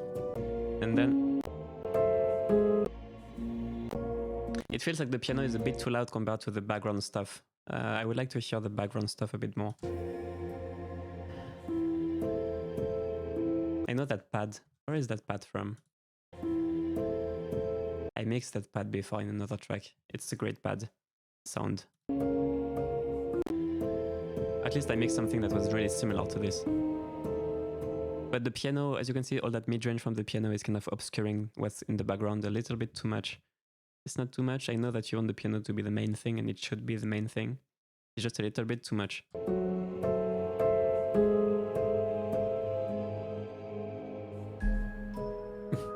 It's cool. Okay, so from this point and after, you got some kicks going on, some bassy kicks. I think that because everything is just so open and naked, you got too much of that sub-bass going on. A bit strong. If you got someone with a big subwoofer, it's just gonna be a bit weird to have that much bass. So what you can do is cut that bass a bit. So it's there, but a bit more subtle because it's very, very low. You're gonna have some systems that will really think it, like on some systems it's gonna be very loud. A bit over the top. Maybe 3 dB cut. It's not as surprising. Or what you could do as well is just distort that harmonic so that you kind of balance the energy. So it's like 40 Hz, but if you can distort that kick and you get a bit more 80 Hz out of that kick, and then you can cut the 40, the energy would be a bit less focused around 40, and it would be a bit more balanced feeling to have that energy kind of distributed between 40 and 80. Right now it's just all 40 pretty much. So kind of spreading that energy a bit in the higher bass with distortion could help a lot as well.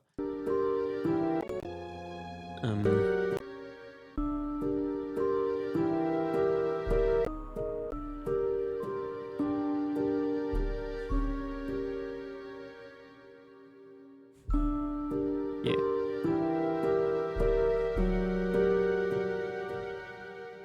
So this oboe, I think it's the oboe. It's a little bit harsh.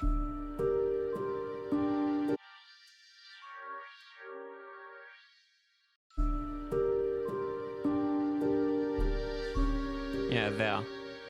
There's a bit of harsh quality to it. You can cut, it's gonna be nicer. Because it's the high end overall is not loud in the track, but when a track is kind of dark feeling and you don't have a lot of high mids, anything that's too harsh in the high mids, even though it's not harsh, even though it's not a lot of high mids in quantity, if something is harsh in the high mids and all the high mids are open, it will be audible, you know, just like if you have a track that's very dark and then you got air suddenly at the top, you got a cut in the high mids and you got air at the top, the air becomes obvious compared to the high mids. In that case, it's more like you got that 500 Hz 1K that's really strong with the piano, and then you got kind of a roll off in the high mids, but that oboe is a bit harsh. So even though it's not a lot of high mids in general, you hear that nasal kind of too harsh tone, even though there's not a whole lot of high mids overall. It's very audible because there is not a whole lot of high mids. So let's listen now to the main part, I think.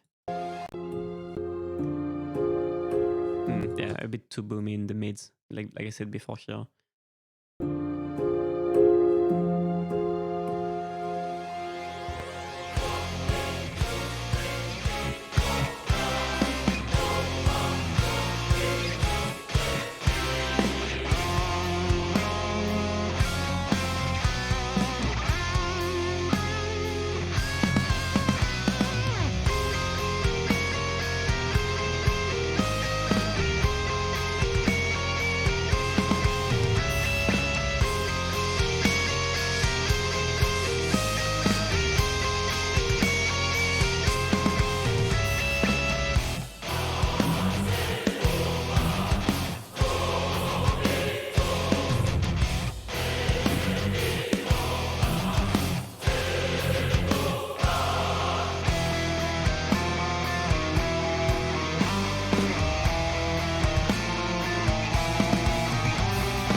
I like metal.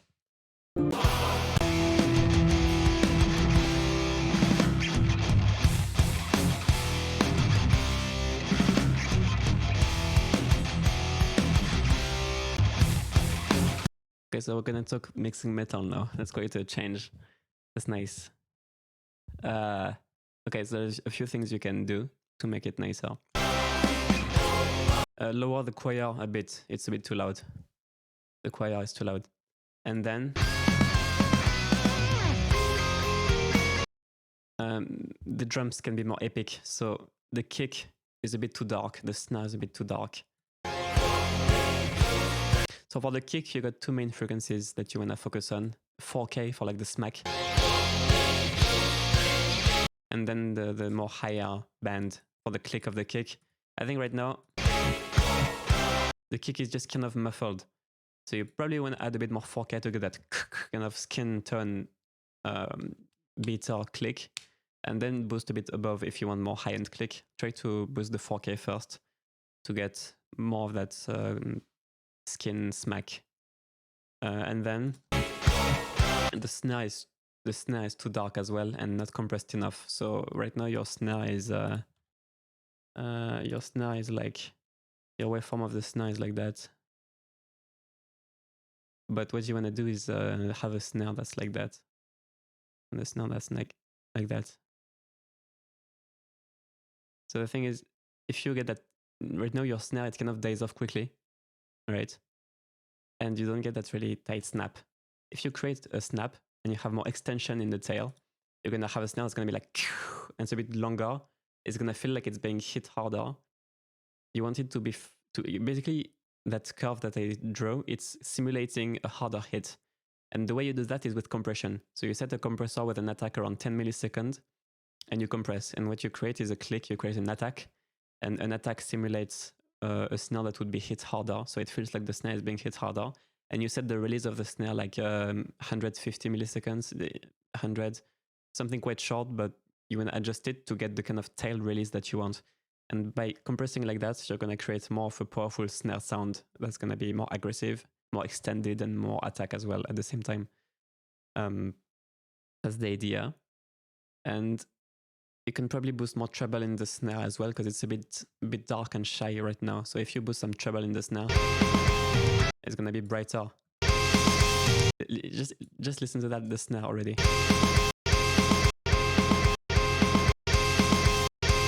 You can probably boost the high end on the snare as well. So get that compression a bit tighter and get that snare high end. The drums will feel much bigger already.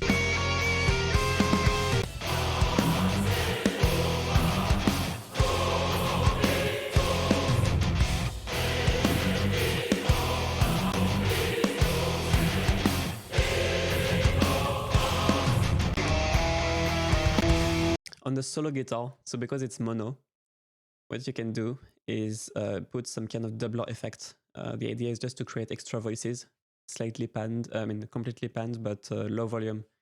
Let me show you.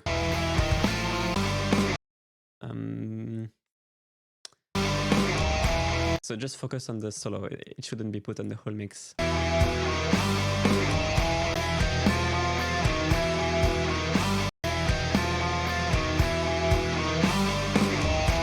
But it's kind of like a chorus, you know, but more discreet. Right now it's too loud. You need to keep it subtle, like minus 12 voices on the doubler.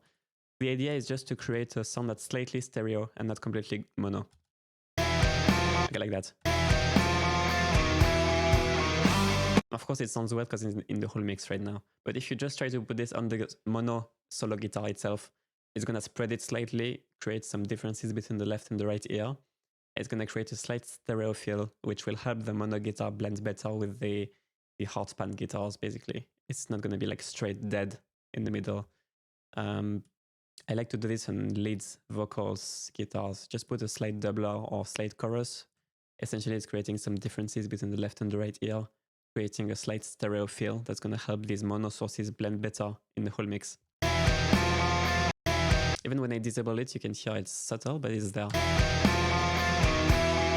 It opens up the guitar a bit, right? And after that doubler, you can put a very small reverb, maybe on the solos. Either a room or hall, but not a whole lot of wet signal, because you don't want to feel like it's in the church, maybe. Maybe you do, but a touch of reverb after the doublers can help make the doubler a bit more natural as well. So that's how I kind of like to make this kind of mono sources more stereo, subtly. So that's for that.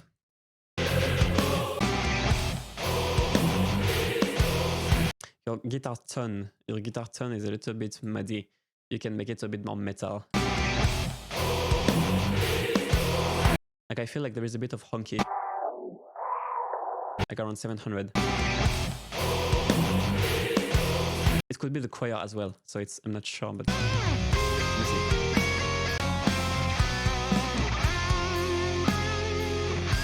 Actually, maybe it's okay. Wait a second.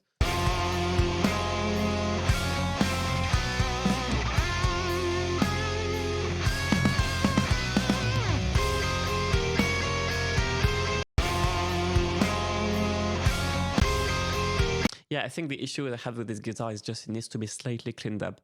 So with electric guitars, what you often have to do is find the whistle tones. So around 2 to 5K, you got some whistle tones. And you shouldn't go too critical with them. You shouldn't go too analytical because you could go forever. It's normal that a guitar tone will be like this. But if you cut a few of the worst whistle tones out of your guitar tone, it should be a bit cleaner.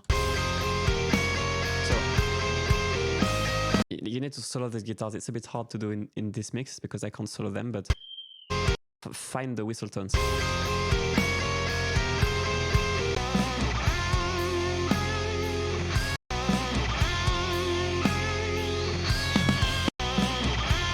I think there's one here.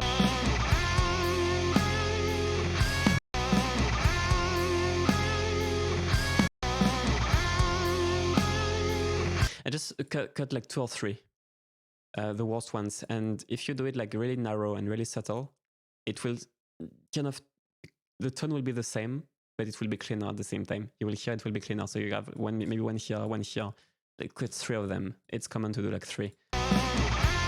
The worst, most resonant tones.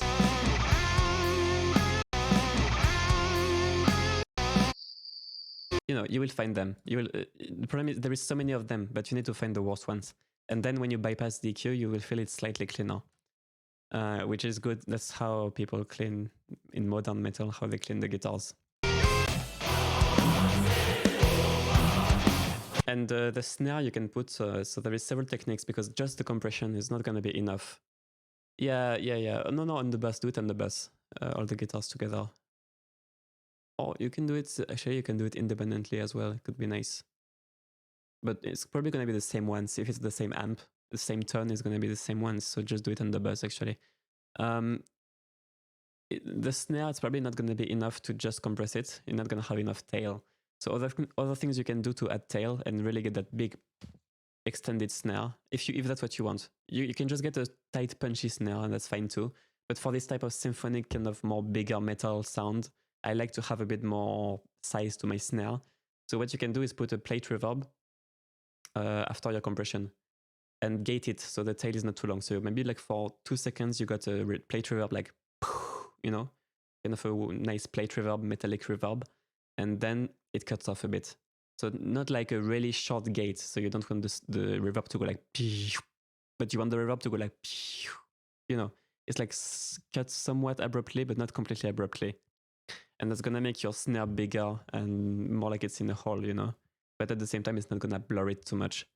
And if you still can't feel the tail enough in context of the mix, you can put more compression after the reverb, and that will help kind of bring up the reverb tail as well.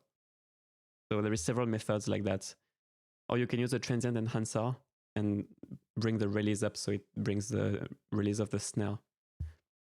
So all these things can help the snare feel bigger, because right now it's a bit too short and dry and snappy and lacks size.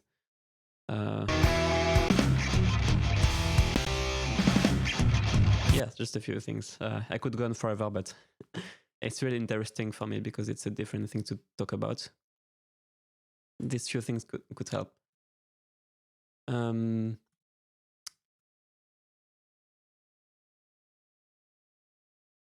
Okay, so actually, well, let's end the stream after this. I got a last track, and then after that we can end because it's been 2 hours, I think, already. So I'm gonna close the donations now, guys. I'll just remove the link so nobody can donate anymore.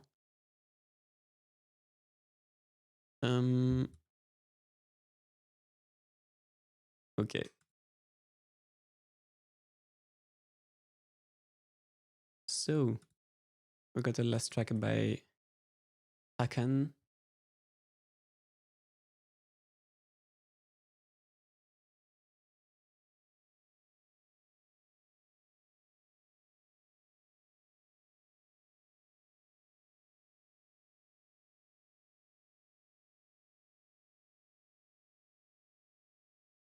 Dun, dun, dun. Wait a second.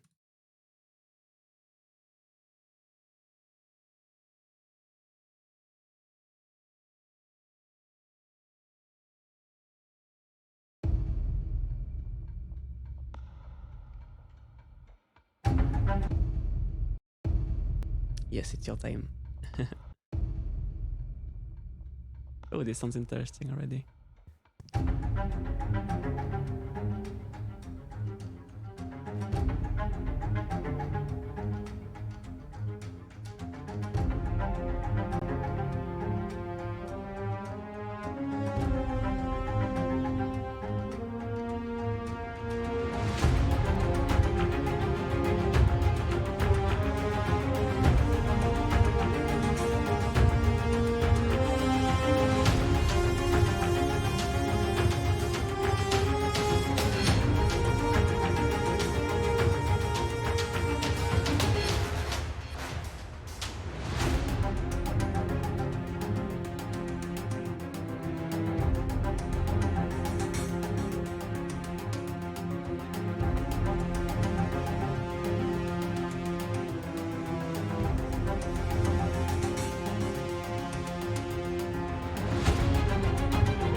Okay, let's see.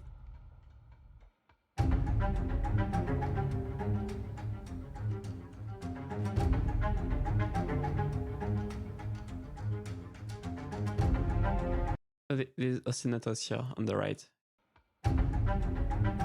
They're a little bit too honky and resonant around here.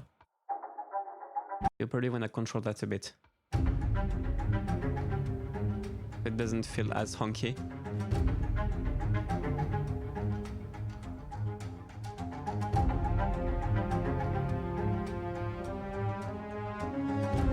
The brass is too dry, a bit too dry, so you could add more depth.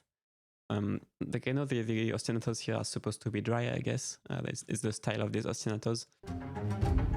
So you don't need to add more reverb to these. It's the in-your-face dry kind of solo style. But the brass could be more far away to just create more contrast. That would be nice. The brass is also a bit muddy, so you can probably cut a bit in the French horns, in the low mids here.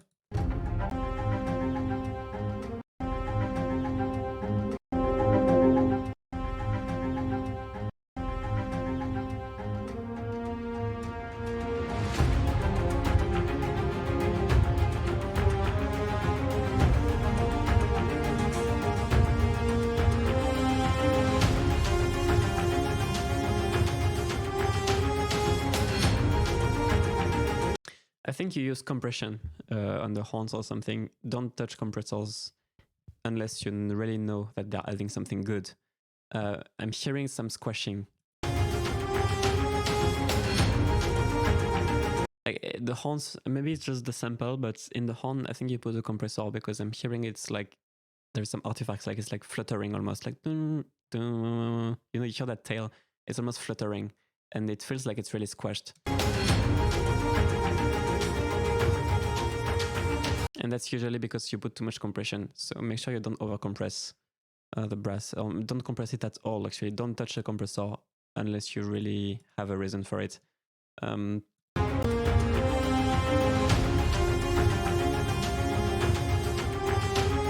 bit more reverb on the brass, but not too much. You don't want to drown it, but a bit more.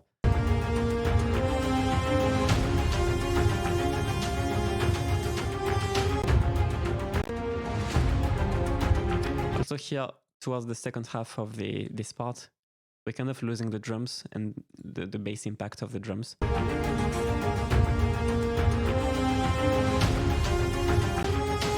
Not sure why, but the bass impact kind of goes away. And in these drums, there's a bit too much of the frequency. Like that 2-3K. It sounds a bit too much in these driving big drums. You probably want to cut that a bit, so that the drums are a bit darker.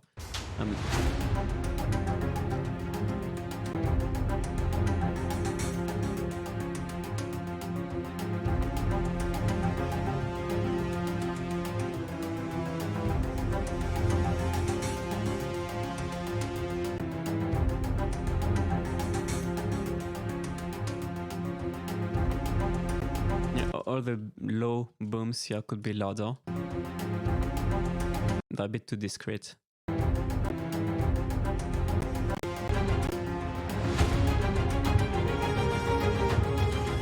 The strings are a bit too dark. What you could do on the strings is boost the air, because right now the strings feel... You could boost all the air on the strings, not the whole mix, but just the strings. The violins ostinato, so that you open up the sound of the violins. If you add more treble to that, it would sound more open, and the mix would sound less muffled.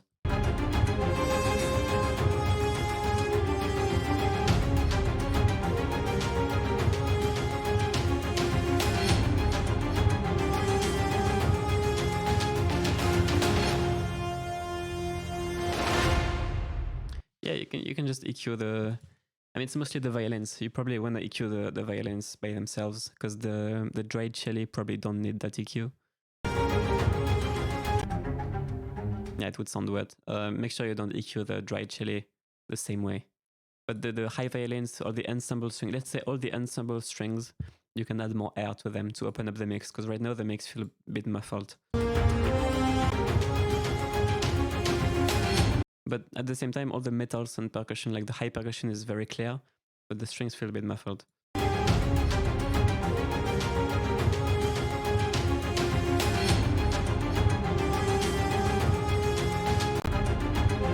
And I think in the low strings, in the low cello, all the lower strings, I feel it's a bit muddy around there. Around like 400.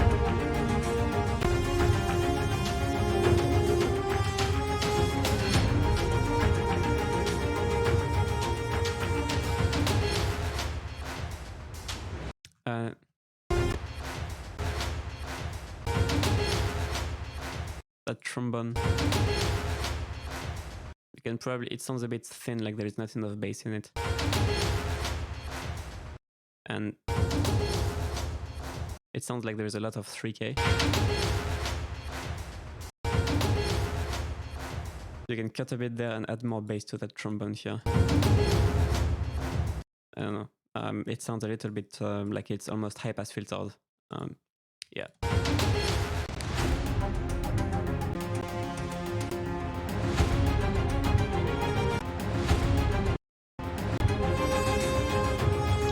Like you need to clear this low mid range in the horns, in the strings, so that the track opens up a bit as a result. Yeah, Blue Mount, I tried the free doubler of waves, of isotope. I don't like it. It sounds weird, and you can't set the individual voices. You can't set exactly the parameters like you want. Yeah, that's the problem.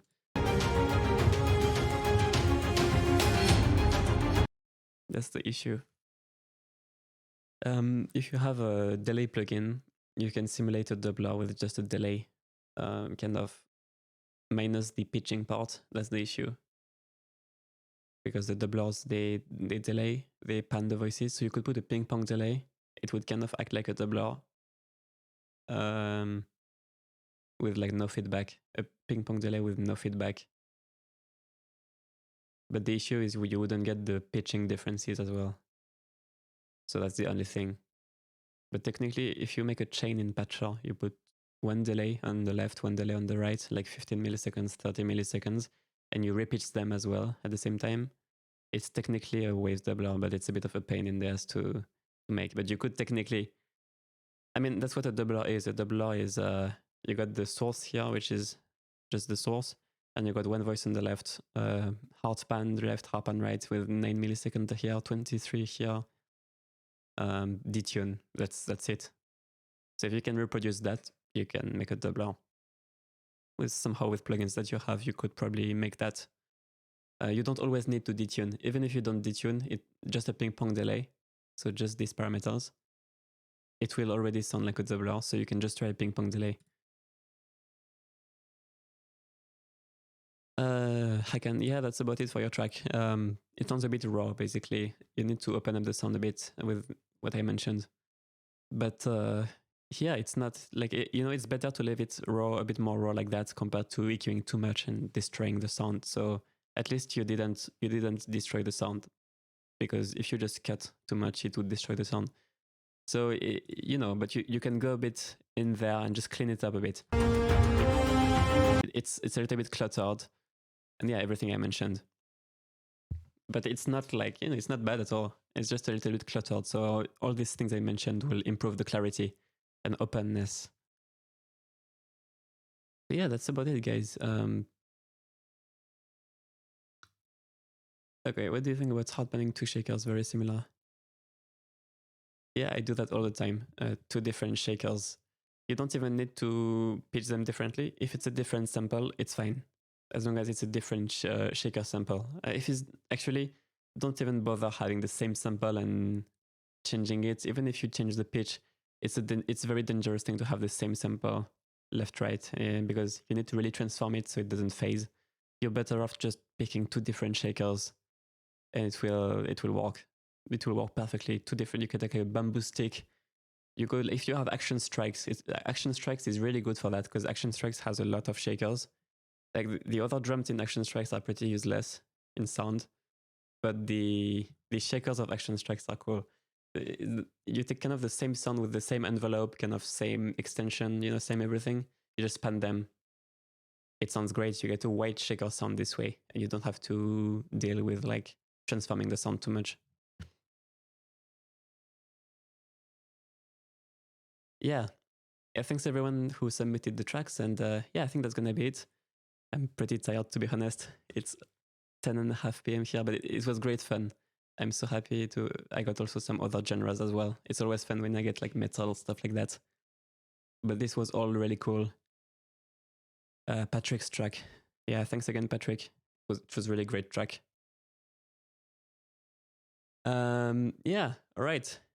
So that's it, guys. And I will see you next month, I guess. Sometimes I can't always make it the second Sunday of the month, so I always announce it a few days in advance. So stay tuned, subscribe, and you will get the notification. But it should be next month sometime. Yeah. See you guys.